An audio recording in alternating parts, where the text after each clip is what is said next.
বাপুজী ভৱন নাট্য সমাজৰ মহাৰাজত জয়ন্তী উপলক্ষে আখৰাৰ উদ্যোগত বাপুজী ভৱনৰ মঞ্চত দ্ৰৌপদীৰ পৰিয়াল নাট মঞ্চস্থ।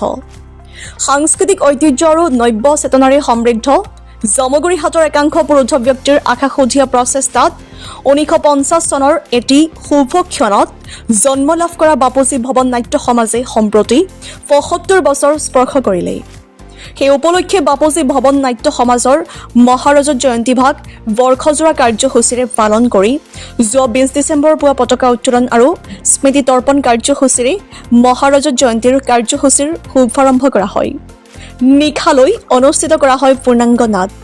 দ্বিতীয় কাৰ্যসূচী হিচাপে যোৱা নিশা বাপুজী ভৱন নাট্য সমাজৰ মঞ্চত জামুগুৰিহাটৰ কলা সংস্কৃতিৰ অন্যতম অনুষ্ঠান আখৰাৰ উদ্যোগত সন্ধিয়া 7 বজাত মঞ্চস্থ কৰা হয় অসমৰ স্বনামধন্য নাট্যকাৰ সপনজ্যোতি ঠাকুৰৰ দ্বাৰা ৰচিত দ্ৰৌপদীৰ পৰিয়াল নাট।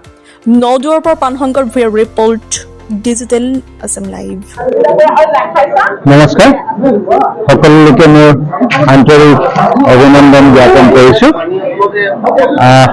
আজি বাপুজী ভৱন ৰংগমঞ্চত সপনজ্যোতি ঠাকুৰ, আপোনালোকে সকলোৱে জানে, এজন বিখ্যাত নাট্যকাৰ, বৰগাঁৱত ঘৰ, ডিব্ৰুগড় ৰেডিঅ' চেণ্টাৰৰ পৰা আদি কৰি অসমৰ বিভিন্ন মঞ্চত তেখেতৰ নাটক চলে আৰু এইভাগ নাটক বাপুজী ভৱনৰ সোণালী জয়ন্তী যেতিয়া হৈছিলে, সেই সোণালী জয়ন্তীত আমি নাটভাগ মঞ্চস্থ কৰিছোঁ। তাত মই তৃতীয়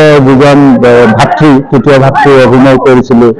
জ্যেষ্ঠ, মধ্য আৰু একেবাৰে কনিষ্ঠজন ইতিমধ্যে আমাৰ মাজৰ পৰা বিদায় মাগিছে। এই সুযোগতে মই তেখেতসকললৈ শ্ৰদ্ধা নিবেদিছোঁ। সেয়া কন্দৰ্প ভূঞা, বিষ্ণু ভূঞা আৰু অসীম হাজৰিকা। তেওঁলোককে চিন্তা কৰি বাপুজী ভৱনৰ এই ৰজত জয়ন্তী বৰ্ষৰ উপলক্ষে আমি আখৰাৰ তৰফৰ পৰা নাটভাগ পুনৰ মঞ্চস্থ কৰোঁ বুলি ভাবিলোঁ। যে সোণালী জয়ন্তীত কৰিছিলোঁ, পুনৰ 25 বছৰৰ মূৰত ৰজত জয়ন্তীটো আহিছে। সেই ৰজত জয়ন্তী উপলক্ষে আমি আখৰাৰ তৰফৰ পৰা পুনৰ এখন নাটককে মঞ্চস্থ কৰিলোঁ। যিসকল অভিনেতা অভিনেত্ৰী কৰিছে, মই তেখেতসকলৰ কেৱল প্ৰাণবল্লভ বৰাৰ বাহিৰে বাকী গোটেই কেইজনৰ লগত মই নতুনকৈ কাম কৰিছোঁ। একেবাৰে নতুন ল'ৰা ছোৱালী 4জন আহিছে। মই তেখেতসকলৰ লগত প্ৰথম কাম কৰিছোঁ।